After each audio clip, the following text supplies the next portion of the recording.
এই মৌসুমে গত 24 ঘন্টা অর্থাৎ গতকাল সকাল থেকে আজকের সকাল পর্যন্ত 97 মিলিমিটার বৃষ্টিপাত রেকর্ড করা হয়েছে এবং আজকে সকাল থেকে সকাল 9টা পর্যন্ত আরও 13 মিলিমিটারের বৃষ্টিপাত রেকর্ড করা হয়েছে। ঢাকায় বৃষ্টিপাত অব্যাহত রয়েছে এবং গত 27 ঘন্টায় অর্থাৎ গতকাল সকাল 6টা থেকে আজকের সকাল 9টা পর্যন্ত এই 27 ঘন্টায় 110 মিলিমিটার বৃষ্টিপাত রেকর্ড করা হয়েছে। বর্ষাকালের বৃষ্টিপাতের তীব্রতা কমে যাবে। তীব্রতা কমে যাওয়া মানে এই নয় যে বৃষ্টিপাত বন্ধ হয়ে গেছে।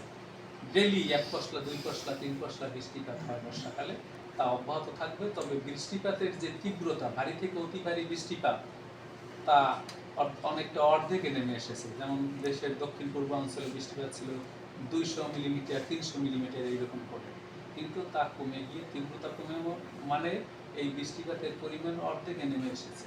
কিন্তু এখনও বৃষ্টিপাত সারা বাংলাদেশেই থেমে থেমে অব্যাহত রয়েছে। আমাদের এগুলোই মেসেজ যে আগামী 24 ঘন্টায় বিভিন্ন জায়গায় ভারী বৃষ্টিপাত হতে পারে এবং বৃষ্টিপাতের তীব্রতা কমে যেতে পারে।